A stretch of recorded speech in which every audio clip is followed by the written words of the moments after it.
Hi friend, इस video के माध्यम से हम देखेंगे एडुटोरिया द्वारा प्रकाशित की गई बिहार दरोगा के प्रैक्टिस शीट 6 को। दोस्तों, इसमें जितने भी प्रश्न होंगे सभी आपके बिहार एसआई पे आधारित प्रश्न होंगे। दोस्तों, यदि आपने बिहार एसआई का फॉर्म फिलअप किया है तो आप प्रैक्टिस शीट से तो बिल्कुल भी वंचित नहीं रह सकते। आप इसे मेडिसिन के रूप में ले, एक सुबह और एक शाम। जैसे कि शाम में आप एडुटोरिया का मार लें, सुबह में आप रूपमनी प्लेटफॉर्म का मार लें, तो आपको जा करके एग्जामिनेशन हॉल में काफ़ी अच्छा रिलैक्स फील होगा प्रश्न को देख करके, और वहाँ पे आप अपने आप को बहुत लकी फील करेंगे कि हाँ, हमने प्रैक्टिस सेट किया था, इसीलिए हम प्रश्न को कवर कर रहे हैं। ठीक है, तो दोस्तों यह एडुटोरिया जो प्रकाशित किया गया वॉल्यूम 2 है। इसमें टोटल 15 मॉडल सेट दिया गया। हमने मॉडल सेट 5 तक कंप्लीट कर लिया है। इस वीडियो के माध्यम से हम मॉडल सेट 6 को कवर करेंगे।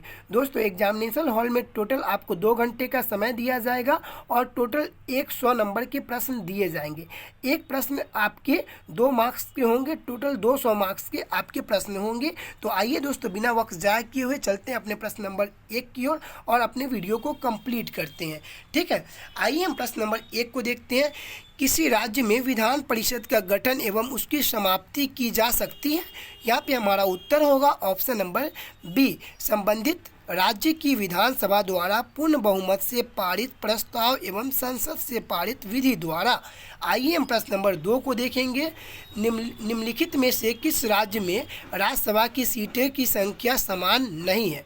निम्नलिखित में से किस राज्य में राज्यसभा की सीटों की संख्या समान नहीं है? तो यहाँ पे हमारा उत्तर होगा ऑप्शन नंबर ए, महाराष्ट्र। ये प्रश्न आप नहीं समझे तो हम आपको यह प्रश्न समझाते हैं। आइए हम समझाते हैं इस प्रश्न को। जैसे महाराष्ट्र में राज्यसभा की सीटों की संख्या 19 है, ठीक है, और मध्य प्रदेश, गुजरात और आंध्र प्रदेश, ये तीनों जगह 11 सीट है। ठीक है, उत्तर प्रदेश में सबसे ज़्यादा 31 राज्यसभा की सीट है और उसके बाद महाराष्ट्र में 19 है, और ये तीनों राज्य जो बाकी के बच गए, गुजरात, आंध्र प्रदेश और मध्य प्रदेश, ये तीनों राज्य में 11 राज्यसभा की सीट है। ठीक है, आशा करते हैं कि आपको यह प्रश्न अच्छे से समझ में आया हो। आइए हम प्रश्न नंबर 3 को देखते हैं। संसदीय प्रणाली में लेम डक शस्त्र से तात्पर्य है? संसदीय प्रणाली में लेम डक शस्त्र से तात्पर्य है? यहाँ पे हमारा उत्तर होगा ऑप्शन नंबर डी, नई लोकसभा गठन के पूर्व एवं वर्तमान लोकसभा के अंतिम शस्त्र से। आइए हम प्रश्न नंबर 4 को देखते हैं। बिहार पंचायती राज अधिनियम 2006 के अंतर्गत 2 ग्राम सभा की बैठक के बीच अधिकतम कितनी अवधि का अंतर होना चाहिए? प्रश्न नंबर 4 कह रहा है कि बिहार पंचायती राज अधिनियम 2006 के अंतर्गत 2 ग्राम सभा की बैठक के बीच अधिकतम कितनी अवधि का अंतर होना चाहिए?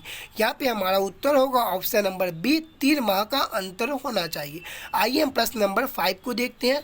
किस अधिनियम के अंतर्गत केंद्रीय बजट को राज्य बजट के रूप में अलग किया गया? किस अधिनियम के माध्यम से केंद्रीय बजट को राज्य बजट से अलग किया गया?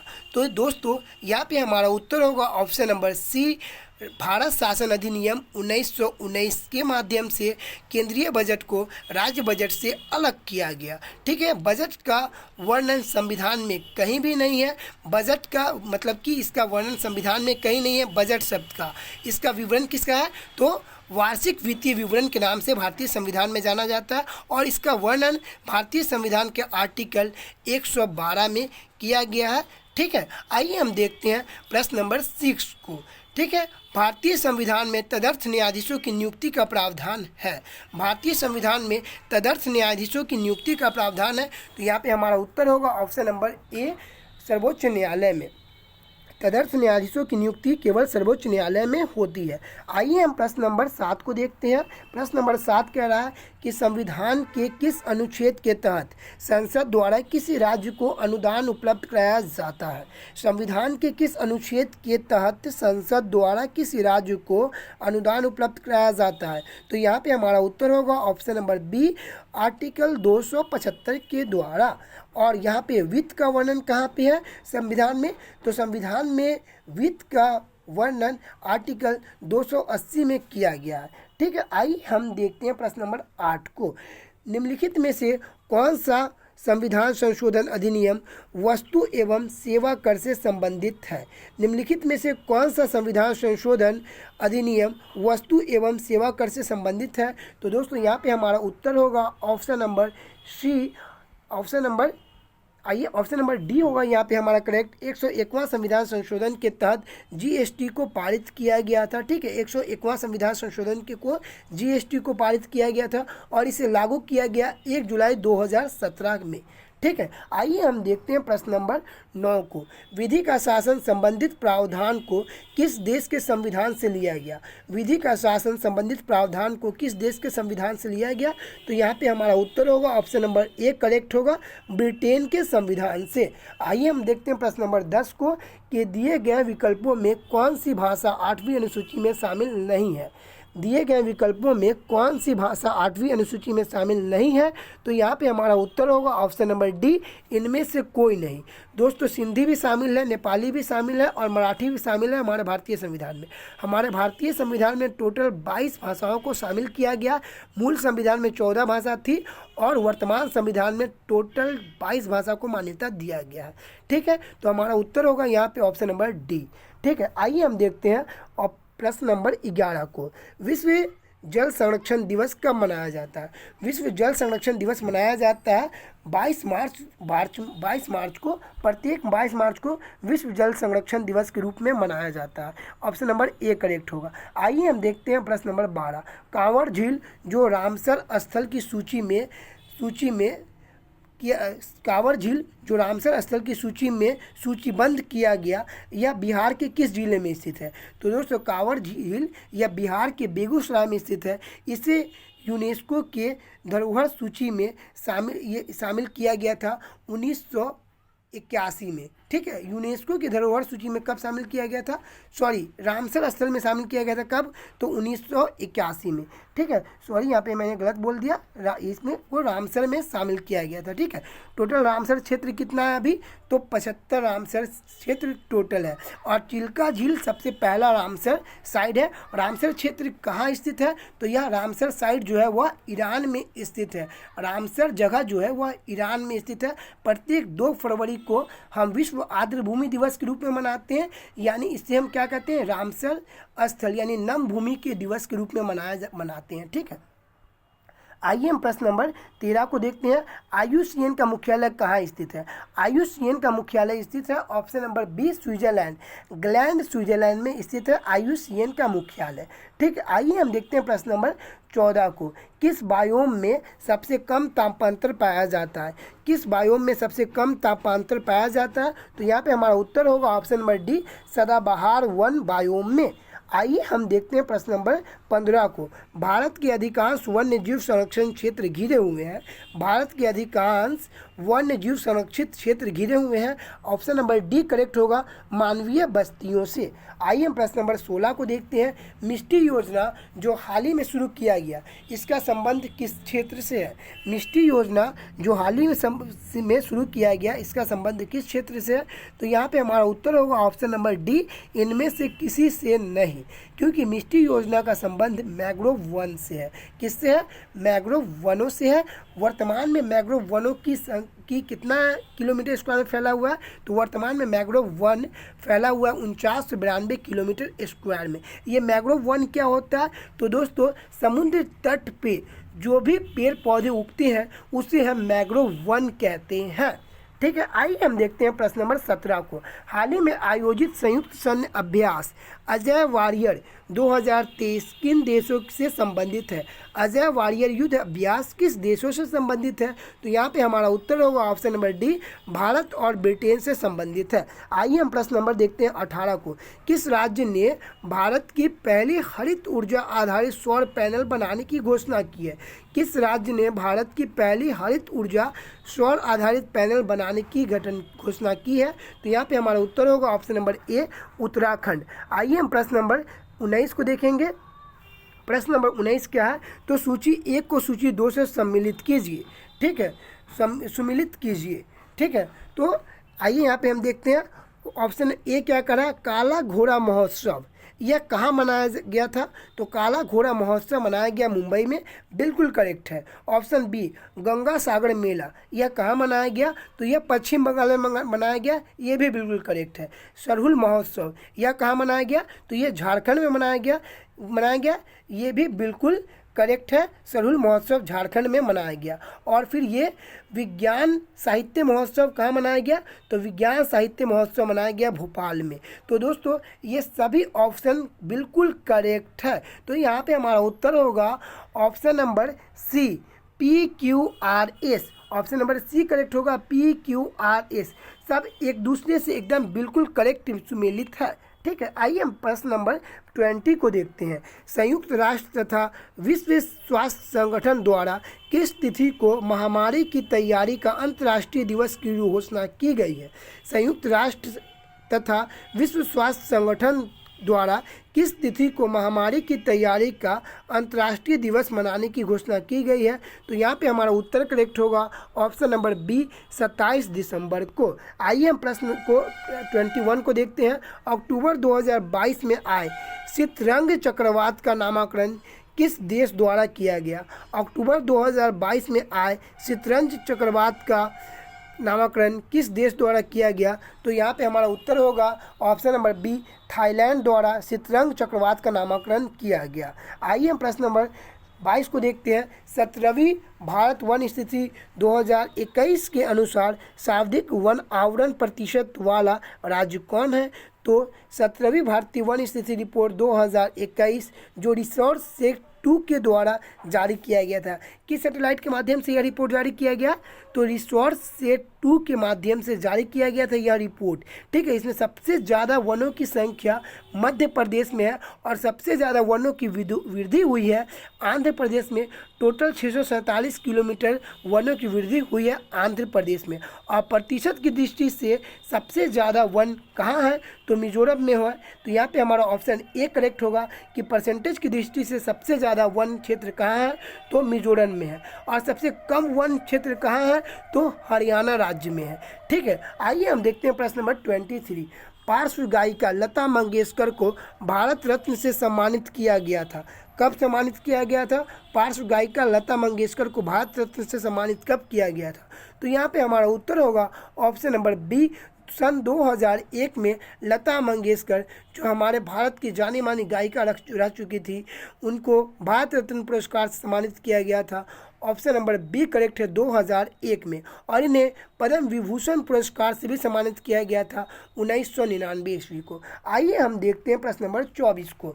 वैश्विक आतंकवाद सूचकांक 2023 में भारत का स्थान क्या है? वैश्विक आतंकवाद सूचकांक 2023 में भारत का स्थान क्या है? तो यहाँ पे 13वां स्थान भारत का आतंकवाद सूचकांक में और प्रथम स्थान अफगानिस्तान का है। आइए हम देखते हैं प्रश्न नंबर 32 को। आइए हम प्रश्न नंबर 25 को देखते हैं।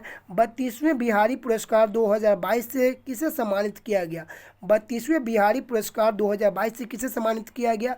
तो यहाँ पे हमारा ऑप्शन होगा ए करेक्ट होगा, माधव हाड़ा को सम्मानित किया गया 32वें बिहारी पुरस्कार से। और वहीं 31वें बिहारी पुरस्कार से सम्मानित किया गया मधु कंकड़िया को। आइए हम देखते हैं प्रश्न नंबर 26। निम्नलिखित में से किसे चिकित्सा के क्षेत्र में नोबेल पुरस्कार 2022 में दिया गया? निम्नलिखित में से किसे चिकित्सा के क्षेत्र में नोबेल पुरस्कार 2022 में दिया गया? तो यहाँ पे हमारा उत्तर होगा ऑप्शन ए, स्वांति पावो को दिया गया।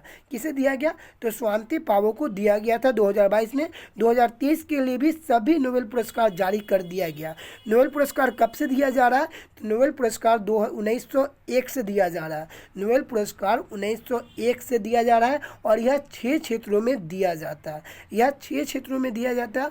1969 से यह अर्थव्यवस्था को दिया जाने लगा है, नहीं तो पहले 5 क्षेत्रों में दिया जाता था। आइए हम प्रश्न नंबर 27 को बात के बारे में जानते हैं। प्रश्न नंबर 27 क्या करा कि G7 शिखर सम्मेलन 2024 का आयोजन कहाँ किया गया? G7 शिखर सम्मेलन 2024 का आयोजन कहाँ किया गया था? तो ये किया जाएगा, तो यह किया जाएगा 2024 में इटली में। ऑप्शन डी करेक्ट है कि G7 2024 का बैठक कहाँ किया जाएगा? तो इटली में किया जाएगा। और 2023 का बैठक कहाँ किया गया था? तो यह जापान में किया गया था। G7 में कितने कंट्री आते हैं? तो G7 में टोटल 7 कंट्री आते हैं। हमारे गौरव सर जो करेंट अफेयर के जाने माने ज्ञाता कहलाते हैं, वह को जूस पिलाना, यह काफ़ी अच्छा ट्रिक बनाए हुए हैं G7 के बारे में। ठीक है, आइए हम प्रश्न नंबर 28 को देखते हैं। मार्च 2023 में अंतर्राष्ट्रीय योग महोत्सव का आयोजन कहाँ किया गया? मार्च 2023 में अंतर्राष्ट्रीय योग महोत्सव का आयोजन कहाँ किया गया? तो यहाँ पे हमारा उत्तर होगा ऑप्शन नंबर सी, ऋषिकेश में। आइए हम प्रश्न नंबर 23 को देखते हैं। प्रश्न नंबर 23 कह रहा है कि अर्जेंटीना ने किस देश को हरा करके 22वां विश्व कप 2022 का खिताब जीता है? तो यहाँ पे हमारा उत्तर करेक्ट होगा ऑप्शन नंबर डी, फ्रांस को हरा करके अर्जेंटीना के लियोन मेसी ने यह 22वां फीफा विश्व कप का खिताब जीता है। ऑप्शन डी करेक्ट होगा यहाँ पे हमारा। आइए हम प्रश्न नंबर 30 को देखते हैं। प्रौद्योगिकी हस्तांतरण योजना का संबंध किस राज्य से है? प्रौद्योगिकी हस्तांतरण योजना का संबंध किस राज्य से है? तो यहाँ पे हमारा उत्तर होगा ऑप्शन ए करेक्ट होगा, केरल से। आइए हम देखते हैं प्रश्न नंबर 31 को। कन्या शिक्षा परिवेश उत्सव अभियान निम्नलिखित में से किसके द्वारा जारी किया गया? कन्या शिक्षा परिवेश उत्सव अभियान निम्नलिखित में से किसके द्वारा जारी किया गया? तो हमारा उत्तर होगा यहाँ पे ऑप्शन नंबर डी, इनमें से सभी के द्वारा। दोस्तों, यह सभी के साझेदारी से कन्या शिक्षा परिवेश उत्थान जारी किया गया, यानी कि ऑप्शन ए भी करेक्ट है। महिला और बाल विकास मंत्रालय के द्वारा, शिक्षा मंत्रालय के द्वारा, यूनिसेफ के द्वारा, इन तीनों के साझेदारी से यह योजना को प्रारंभ किया गया। आइए हम प्रश्न नंबर 32 को देखते हैं। प्रसिद्ध पुस्तक विनिंग द इनर बैटल के लेखक कौन है? तो यहाँ पे हमारा उत्तर होगा शेन वाटसन या विनिंग द इनर बैटल्स के पुस्तक के लेखक हैं। दोस्तों, शेन वाटसन एक क्रिकेटर है जिनका ताल्लुक ऑस्ट्रेलिया कंट्री से है। आइए हम प्रश्न नंबर देखते हैं 33 को। राष्ट्रीय सतत तटीय प्रबंधन केंद्र की पहली बैठक कहाँ आयोजित की गई थी? राष्ट्रीय सतत तटीय प्रबंधन केंद्र की पहली बैठक कहाँ आयोजित की गई थी? तो यहाँ पे हमारा उत्तर होगा ऑप्शन नंबर बी, के गोवा में। ठीक है, कहाँ आयोजित की गई थी? तो ऑप्शन में बी, गोवा में। आइए हम प्रश्न नंबर 34 को देखते हैं। प्रश्न नंबर 34 का रहा कि गणतंत्र दिवस परेड 2023 में कुल कितनी झांकियों को पुरस्कार दिया गया? गणतंत्र दिवस परेड 2023 में कुल कितनी झांकियों को प्रस्तुति पुरस्कार दिया गया? तो यहाँ पे हमारा उत्तर होगा ऑप्शन नंबर सी, 23 को। आइए हम प्रश्न नंबर 35 को देखेंगे। निम्नलिखित में से किस मंत्रालय द्वारा काशी तमिल समागम का आयोजन किया गया? तो यहाँ पे हमारा उत्तर होगा ऑप्शन नंबर ए, शिक्षा मंत्रालय के द्वारा। आइए हम प्रश्न नंबर 36 को देखेंगे। प्रश्न नंबर 36 का रहा कि फुल ब्रूड रोग से मधुमक्खी की होने वाली मौतों को रोकने के लिए दुनिया की पहली वैक्सीन के इस्तेमाल की मंजूरी किस देश द्वारा दी गई है? तो यहाँ पे हमारा उत्तर करेक्ट होगा ऑप्शन नंबर सी, अमेरिका के द्वारा। आइए हम प्रश्न नंबर 37 को देखते हैं। प्रश्न नंबर 37 का रहा मई 2023 में विश्व बैंक के अध्यक्ष के रूप में किसे नियुक्त किया गया? मई 2023 में विश्व बैंक के अध्यक्ष के रूप में किसे नियुक्त किया गया? तो यहाँ पे हमारा उत्तर होगा ऑप्शन करेक्ट ए, अजय बंगा को। दोस्तों, विश्व बैंक का मुख्यालय यह कहाँ है? तो विश्व बैंक का मुख्यालय वाशिंगटन डीसी में है। इसकी स्थापना की गई थी 1945 में। विश्व बैंक का अध्यक्ष इससे पहले, अजय बंगा से पहले, डेविड मालपासा जी थे। आइए हम प्रश्न नंबर 38 को देखेंगे। अक्टूबर 2022 में राष्ट्रपति ने राज्यसभा के लिए 4 सदस्यों को मनोनीत किया। निम्नलिखित में से कौन शामिल नहीं है? ठीक है, तो यहाँ पे हमारा उत्तर होगा श्री कपिल कपूर, क्योंकि जब 2022 में राष्ट्रपति द्वारा 4 राज्यसभा सदस्यों को मनोनीत किया गया था, उसमें नंबर 1 थे वीरेंद्र हेगड़े, नंबर 3 थे केवी विजेंद्र प्रसाद, नंबर 3 थे इलैया राजा और नंबर 4 थी कौन? तो पीटी उषा। ठीक है, कौन कौन थी? तो नंबर 1 वीरेंद्र हेगड़े, नंबर 2 केवी Vijendra Prasad, number 3 Ilaiya Raja, number 4 PT Usha. ठीक है, आइए हम प्रश्न नंबर 39 को देखते हैं। दोस्तों हमें लगता है कि वीडियो काफ़ी लंबी हो जाएगी क्योंकि हमारा डिस्कशन काफ़ी लंबा हो रहा है। ठीक है, तो हम तेज़ी में इस वीडियो को खींचते हैं बिना कुछ डिस्कशन के। ठीक है, निम्नलिखित में से किस योजना की शुरुआत की घोषणा बजट 2023 में की गई? निम्नलिखित में से किस योजना की शुरुआत की घोषणा केंद्रीय बजट 2023-24 में की गई? तो यहाँ पे हमारा उत्तर डी होगा, इनमें से सभी के द्वारा। आइए हम प्रश्न नंबर 40 को देखते हैं। आर्थिक समीक्षा 2022-23 के अनुसार 2023 से 27 तक कितने पीएम श्री स्कूल का निर्माण किया जाएगा? तो यहाँ पे हमारा उत्तर होगा ऑप्शन नंबर डी, 14,500। आइए हम प्रश्न नंबर 41 को देखेंगे। निम्नलिखित में से सही विकल्प का चयन करें। निम्नलिखित में से सही विकल्प का चयन करें, तो यहाँ पे हमारा उत्तर होगा ऑप्शन नंबर डी, इनमें से सभी, क्योंकि सभी एक दूसरे से एकदम सही सुमिलित है, यानी सभी बिल्कुल सही है, इनमें से सभी करेक्ट है। ठीक है, आइए हम देखते हैं प्रश्न नंबर 42 को। वर्तमान में राष्ट्रीय आय की गणना हेतु किस आधार वर्ष का प्रयोग किया गया? वर्तमान में राष्ट्रीय आय की गणना हेतु किस आधार वर्ष का प्रयोग किया गया? तो यहाँ पे हमारा उत्तर होगा ऑप्शन नंबर बी, 2011 और 12। भारतीय मुद्रा के प्रतीक चिन्ह को किस वर्ष अपनाया गया? भारतीय मुद्रा के प्रतीक चिन्ह जो 10 रुपये, 50 रुपये, 100 रुपये लिखा रहता है ना, रेट का सिंबल, उसे कब अपनाया गया था? तो सन 2010 में अपनाया गया था। ठीक है, इसे प्रमोद कुमार द्वारा दिया गया। चलिए दोस्तों, डिस्कशन नहीं करते हम। ठीक है, आइए हम देखते हैं प्रश्न नंबर 44 को। निम्नलिखित में से कौन सा अल्प विकसित अर्थव्यवस्था की विशेषता है? निम्नलिखित में से कौन अल्प विकसित अर्थव्यवस्था की विशेषता है? तो यहाँ पे हमारा उत्तर होगा ऑप्शन नंबर सी, करेक्ट होगा।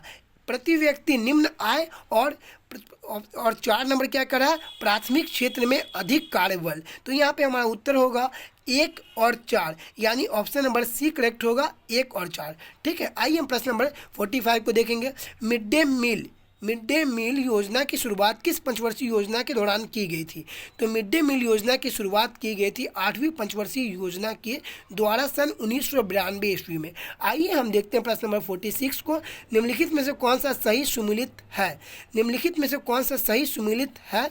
तो ऑप्शन ए करा है, गांधी जी ने कांग्रेस की अध्यक्षता 2 बार की थी। बिल्कुल नहीं, गांधी जी ने मात्र एक अध्यक्षता की थी, बेलगांव अधिवेशन, जो कर्नाटक की अधिवेशन थी 1924 में। ठीक है, आइए हम ऑप्शन 2 को देखते हैं। बिहार में कांग्रेस का अधिवेशन 1 बार हुआ था। नहीं, बिहार में कांग्रेस का अधिवेशन 2 बार हुआ था। ठीक है, एक गया में हुआ था और एक बांकीपुर पटना में हुआ था। ठीक है, आइए हम इसी का ऑप्शन नंबर सी को देखते हैं कि कांग्रेस की प्रथम महिला अध्यक्ष सरोजिनी नायडू थी। नहीं, कांग्रेस की प्रथम महिला अध्यक्ष सरोजिनी नायडू नहीं थी, बल्कि कांग्रेस की प्रथम महिला अध्यक्ष एनी बेसेंट थी, और जो सरोजिनी नायडू थी वो प्रथम भारतीय महिला अध्यक्ष थी, सरोजिनी नायडू। और यहाँ पे डी क्या कर रहा है कि सबसे कम उम्र के कांग्रेस अध्यक्ष अबुल कलाम आज़ाद जी थे। दोस्तों यहाँ पे डी बिल्कुल सत्य है। ठीक है, सबसे कम उम्र के कांग्रेस अध्यक्ष अबुल कलाम आज़ाद जी ही थे। इनका कार्यकाल था 1940 से लेकर के 1945 तक, और सबसे लंबा कार्यकाल भी इन्हीं का रहा। ठीक है, अबुल कलाम आज़ाद जी का। ठीक है, आइए हम देखते हैं प्रश्न नंबर 47 का।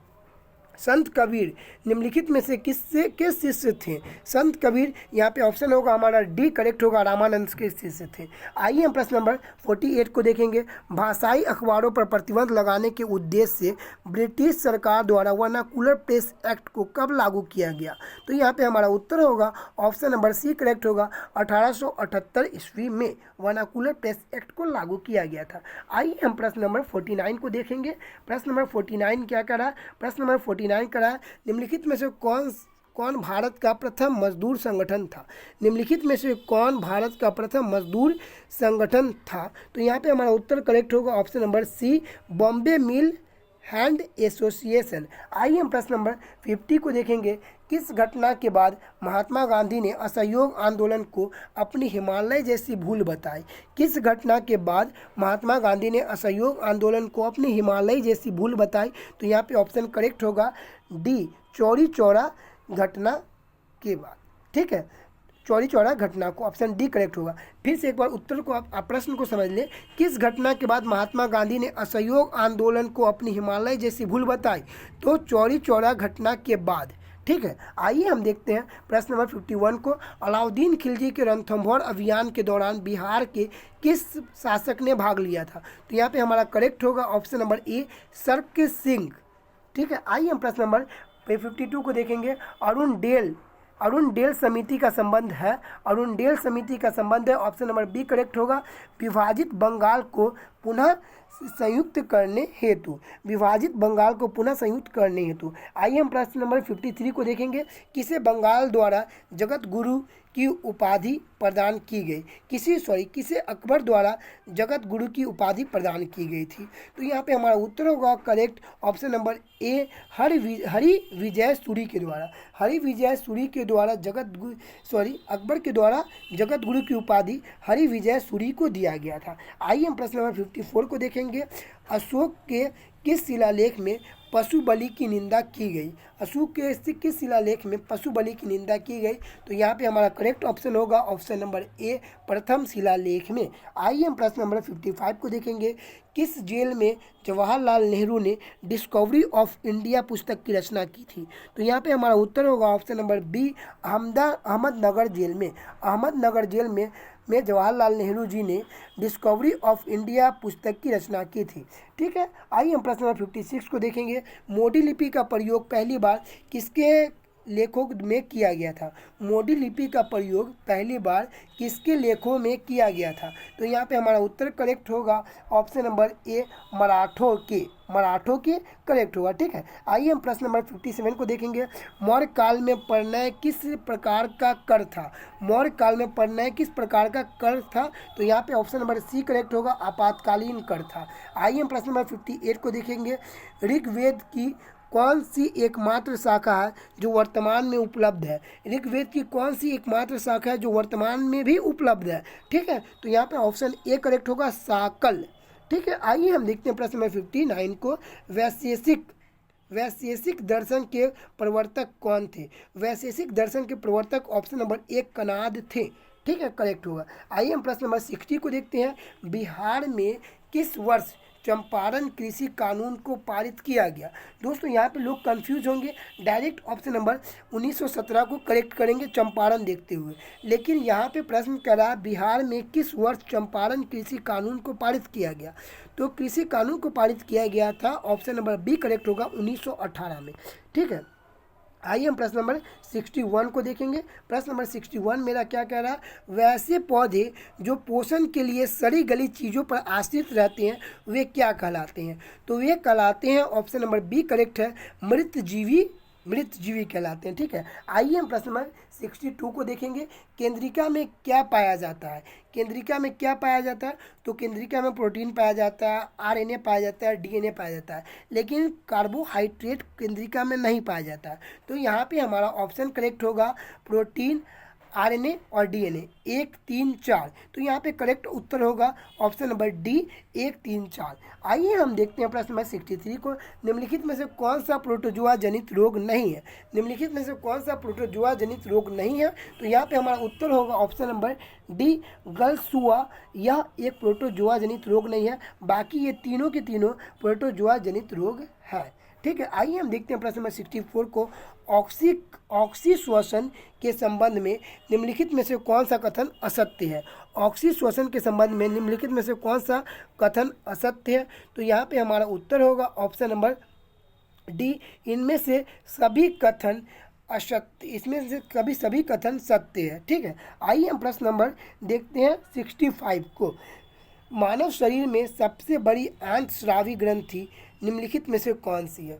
मानव शरीर में सबसे बड़ी अंतःस्रावी ग्रंथि कौन सी है? तो यहाँ पे हमारा उत्तर होगा ऑप्शन नंबर बी, थायराइड ग्रंथि। अगर यहाँ पे केवल ये लिखा रहता कि मानव शरीर में सबसे बड़ी ग्रंथि कौन सी है तो आप यहाँ पे लीवर को टिक करते ऑप्शन डी को। ठीक है, लेकिन यहाँ पे बोला अंतःस्रावी ग्रंथि कौन सी है, तो यहाँ पे करेक्ट होगा ऑप्शन नंबर बी, थायराइड ग्रंथि। ठीक है, आइए हम प्रश्न नंबर 66 को देखते हैं। प्रकाश संश्लेषण रासायनिक अभिक्रिया होती है, प्रकाश संश्लेषण रासायनिक अभिक्रिया होती है, तो ऑप्शन नंबर ए सही है, ग्रेना में। ऑप्शन नंबर ए परफेक्ट है, ग्रेना में। आइए हम देखते हैं प्रश्न नंबर 67 को। वह लक्षण जिन पर 5 जगत वर्गीकरण आधारित है? वह लक्षण जिस पर 5 जगत वर्गीकरण आधारित है। तो यहाँ पे हमारा उत्तर होगा करेक्ट ऑप्शन नंबर बी, कोशिका भित्ति, केंद्रक झिल्ली एवं पोषण की वृद्धि। ठीक है, आइए हम देखते हैं प्रश्न नंबर 68 को। पौधे की आयु की गणना किस ऊतक के वार्षिक वलयों को की संख्या को गिनकर करते हैं? पौधों की आयु की गणना किस ऊतक के वार्षिक वलयों को की संख्या को गिनकर करते हैं? तो यहाँ पे हमारा उत्तर होगा जाइलम ऊतक की, जाइलम ऊतक की को गिनकर करते हैं। ठीक है, आइए हम प्रश्न नंबर 69 को देखते हैं। निम्नलिखित में से कौन सा संवहनी क्रिप्टोगेम्स पादप है? निम्नलिखित में से कौन सा संवहनी क्रिप्टोगेम्स पादप है? तो यहाँ पे हमारा उत्तर होगा ऑप्शन नंबर सी करेक्ट होगा, टेरिडोफाइटा। आइए हम प्रश्न नंबर 70 को देखते हैं। पेयजल में फ्लोराइड की मात्रा अधिक होने के कारण किससे संबंधित होता है? पेयजल में फ्लोराइड की मात्रा अधिक होने के कारण किससे संबंधित रोग है? तो यहाँ पे हमारा उत्तर होगा ऑप्शन नंबर ए, हड्डी से संबंधित रोग है। आइए हम प्रश्न नंबर 71 को देखेंगे। प्रश्न नंबर 71 का रहा है प्लूटोनियम न्यूक्लिलाइट 94Pu242 के नाभिक में न्यूट्रॉन की संख्या होती है। तो यहाँ पे हमारा उत्तर होगा ऑप्शन नंबर सी 148। आइए हम प्रश्न नंबर 72 को देखेंगे। स्थिर ताप पर गैस के निश्चित द्रव्यमान का आयतन कम करने पर दबाव क्या होगा? तो इसमें दबाव बढ़ेगा। क्या होगा? दबाव बढ़ेगा। आइए ऑप्शन नंबर यहाँ पे मेरा बी करेक्ट था। आइए हम देखते हैं प्रश्न नंबर 73 को। गेमेक्सिन डीडीटी और ब्लीचिंग पाउडर में महत्वपूर्ण यौगिक है किसका? तो यहाँ पे हमारा उत्तर होगा ऑप्शन नंबर डी, क्लोरीन का। ठीक है, आइए हम प्रश्न नंबर 74 को देखेंगे। रासायनिक परिवर्तन के लिए असत्य कथन कौन सा है? रासायनिक परिवर्तन के लिए असत्य कथन कौन सा है? तो यहाँ पे हमारा उत्तर होगा ऑप्शन नंबर बी करेक्ट होगा, इसके साथ ऊर्जा भी परिवर्तन होता है। आइए हम प्रश्न नंबर 75 को देखेंगे। प्रश्न नंबर 75 का रहा कैलेनमाइन एक खनिज है जिसका रासायनिक सूत्र है। कैलेनमाइन एक खनिज है जिसका रासायनिक सूत्र है, ऑप्शन नंबर डी करेक्ट है, जिंक कार्बोनेट ZnCO3 करेक्ट होगा ऑप्शन नंबर डी। आइए हम जानते हैं प्रश्न नंबर 76 को। यदि किसी वस्तु का वेग दुगुना कर दिया जाए तो उसकी गतिज ऊर्जा क्या होगी? तो ऑप्शन नंबर डी करेक्ट है, 4 गुनी हो जाएगी। आइए हम प्रश्न नंबर 77 को देखेंगे। H2SO4 का परमाणु कर्ता कितना होता है? तो यहाँ पे हमारा उत्तर होगा H2SO4 का परमाणु कर्ता होता है 7, ऑप्शन नंबर डी करेक्ट होगा। आइए हम प्रश्न नंबर 78 को देखेंगे। पृथ्वी पर किसी वस्तु का पलायन वेग चंद्रमा पर उसी वस्तु के पलायन वेग से होगा क्या? तो चंद्रमा पर किसी वस्तु का पलायन वेग पृथ्वी पर उसी वस्तु का होगा क्या? तो अधिक होगा। क्या होगा? अधिक होगा। प्रश्न नंबर 78 को फिर से हम पढ़ते हैं। ठीक है, पृथ्वी पर किसी वस्तु का पलायन वेग चंद्रमा पर उस वस्तु के पलायन वेग से क्या होगा? तो अधिक होगा, ऑप्शन बी करेक्ट है, अधिक होगा। आइए हम प्रश्न नंबर 79 को देखते हैं। सौर सेल बनाने के लिए कौन सा पदार्थ उपयोग किया जाता है? सौर सेल बनाने के लिए कौन सा पदार्थ उपयोग किया जाता है? तो यहाँ पे हमारा उत्तर करेक्ट होगा ऑप्शन नंबर डी, सिलिकॉन। आइए हम प्रश्न नंबर 80 को देखते हैं। प्रतिध्वनि सुनाई देती है, ऑप्शन नंबर बी करेक्ट है, ध्वनि तरंगों के परावर्तन के कारण। दोस्तों अभी टाइम लगभग 11:15 होता होगा, अभी तक मैंने नाश्ता नहीं किया। मेरी मम्मी आ रही है, अब चुपचाप चली जा रही है, वो बोल नहीं रहे क्योंकि मैंने उसे मना किया। ठीक है, तो दोस्तों मैं इसे जल्दी खींचता हूँ वरना मम्मी डंडा चलाना शुरू कर देगी मेरे ऊपर। आइए हम प्रश्न नंबर 81 को देखते हैं। प्रश्न नंबर 81 कह रहा है सहाद्री के नाम से निम्नलिखित में से कौन जाना जाता है? सहाद्री के नाम से निम्नलिखित में से कौन जाना जाता है? तो यहाँ पे उत्तर है हमारा ऑप्शन नंबर बी करेक्ट है, पश्चिमी घाट। आइए हम प्रश्न नंबर 82 को देखते हैं। भारत और नेपाल के मध्य कौन सी नदी सीमा बनाती है? भारत और नेपाल के मध्य कौन सी नदी सीमा बनाती है? तो यहाँ पे हमारा ऑप्शन नंबर सी करेक्ट है, काली नदी। आइए हम प्रश्न नंबर 83 को देखते हैं। प्रश्न नंबर 83 क्या कर रहा है? प्रश्न नंबर 83 कर रहा है भारत में उत्तरी मैदान में शीतकाल में वर्षा किस कारण से होती है? तो यहाँ पे ऑप्शन ए करेक्ट है, पश्चिमी विक्षोभ से होती है। कैसे होती है? भारत के उत्तर मैदान में वर्षा पश्चिमी विक्षोभ से होती है। ठीक है, आइए हम प्रश्न नंबर 84 को देखते हैं। प्रश्न नंबर 84 क्या कर रहा है, सुमेलित कीजिए सूची 1 को सूची 2 से। तो ठीक है दोस्तों, यहाँ पे आप इसे सुमेलित कर लीजिएगा। यहाँ पे हमारा उत्तर करेक्ट होगा, ऑप्शन नंबर सी करेक्ट होगा। ठीक है, आप इसमें सुमेलित कर लीजिएगा, उत्तर नंबर सी करेक्ट है आपका। ठीक है, आइए हम प्रश्न नंबर 85 को देखते हैं। कोरबा कोयला किस क्षेत्र किस राज्य में स्थित है? कोरबा कोयला क्षेत्र किस राज्य में स्थित है? तो यहाँ पे वो करेक्ट होगा, ऑप्शन नंबर डी छत्तीसगढ़ में। आइए हम प्रश्न नंबर 86 को देखते हैं। निम्नलिखित में से कौन सा जीवाश्म ईंधन नहीं है? तो यहाँ पे जीवाश्म ईंधन नहीं है, ऑप्शन नंबर डी लकड़ी जीवाश्म ईंधन नहीं है। आइए हम प्रश्न नंबर 87 को देखते हैं। शून्य अंश अक्षांश तथा शून्य अंश देशांतर मिलते हैं, यह क्या कब मिलते हैं? शून्य अंश अक्षांश तथा शून्य अंश देशांतर मिलते हैं, तो यह मिलते हैं अंटार्कटिक महासागर में। यह कहाँ मिलते हैं? अटलांटिक महासागर में, ऑप्शन ए बिल्कुल करेक्ट है। ठीक है, आइए हम प्रश्न नंबर 88 को देखते हैं। अलगुहास जलधारा किस महासागर में प्रभावित होती है? अलगुहास जलधारा किस महासागर में प्रभावित होती है? तो यहाँ पे हमारा उत्तर करेक्ट है, ऑप्शन नंबर ए हिंद महासागर में। आइए हम प्रश्न नंबर 89 को देखेंगे। हेली नामक धूमकेतु का परिक्रमण काल है। हेली नामक धूमकेतु का परिक्रमण काल है, तो यह ऑप्शन नंबर सी करेक्ट होगा, 76 वर्ष। दोस्तों आपने सुना होगा हेली पुच्छल तारा, यह हमें दिखाई देती है 76 वर्षों बाद।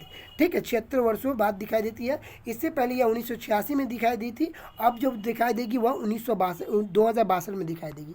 आइए हम प्रश्न नंबर 90 को देखते हैं। प्रश्न नंबर 90 करा, विश्व ग्लोब के निर्माता कौन है? विश्व ग्लोब के निर्माता कौन है? ऑप्शन नंबर बी करेक्ट है, मार्टिन बैहम करेक्ट है यहाँ पे, ऑप्शन नंबर बी। आइए हम प्रश्न नंबर 91 को देखते हैं। प्रश्न नंबर 91 क्या करा? प्रश्न नंबर 91, चर्चित पुस्तक अर्थशास्त्री गांधी के लेखक कौन है? चर्चित पुस्तक अर्थशास्त्री गांधी के लेखक निम्नलिखित में से कौन है? तो यहाँ पे हमारा उत्तर करेक्ट होगा, ऑप्शन नंबर बी जय तीर्थ राव उत्तर करेक्ट होगा। आइए हम प्रश्न नंबर 92 को देखते हैं। 2011 की जनगणना के अनुसार भारत में पुरुष साक्षरता दर कितना है? 2011 की जनगणना के अनुसार भारत में पुरुष साक्षरता दर कितना है? तो ऑप्शन नंबर सी करेक्ट है, 80.9%। आइए हम प्रश्न नंबर 93 को देखते हैं। कच्चे तेल का सर्वाधिक उत्पादन किस राज्य में होता है? कच्चे तेल का सर्वाधिक उत्पादन किस राज्य में होता है? तो ऑप्शन नंबर डी करेक्ट होगा, राजस्थान में होता है। आइए हम प्रश्न नंबर 94 को देखते हैं। प्रश्न नंबर 94 हमारा कह रहा है कि केंद्रीय गणना प्राधिकरण की स्थापना किस वर्ष की गई थी? केंद्रीय गणना प्राधिकरण की स्थापना किस वर्ष की गई थी? तो हमारा उत्तर होगा, ऑप्शन नंबर डी करेक्ट होगा, 1985 में। आइए हम अंतिम प्रश्न को देखते हैं। अंतिम प्रश्न हमारा है 95, जो जीके जीएस से है, और बाद के जो 5 प्रश्न होंगे वो आपके मैथ्स के होंगे। ठीक है, वो आप कर लीजिएगा खुद से, प्रश्न को हम शो कर देंगे। ठीक है, आइए हम जीएस के 95 अंतिम प्रश्न को देखते हैं। निम्नलिखित में से कौन खाद्य श्रृंखला का सही क्रम है? निम्नलिखित में से कौन खाद्य श्रृंखला का सही क्रम है? तो यहाँ पे हमारा उत्तर करेक्ट होगा, ऑप्शन नंबर सी करेक्ट होगा, सी करेक्ट होगा। घास, कीट, मेढक, सर्प, गरुड़। देखिए दोस्तों, इस प्रश्न को आप समझ लीजिएगा कि निम्नलिखित में से कौन फूड चेन का सही क्रम है। ठीक है, ऐसे समझिए, निम्नलिखित में से कौन फूड चेन का सही क्रम है? तो घास, यहाँ पे देखिए गरुड़ सांप को खाता है, हम पीछे से देखते हैं। ऑप्शन नंबर सी को हम पीछे से देखते हैं, गरुड़ सांप को खाता है, सांप मेढक को खाता है, मेढक कीट को खाता है, और कीट घास को खाता है। ठीक है, कीट घास को खाता है, तो ये क्रम बिल्कुल करेक्ट है, ऑप्शन नंबर सी करेक्ट है। ठीक है, आइए हम प्रश्न आपको मैथ्स के दिखा देते हैं। देखिए प्रश्न 96 मैथ्स के रहे, आप इसे सॉल्व कर सकते हैं।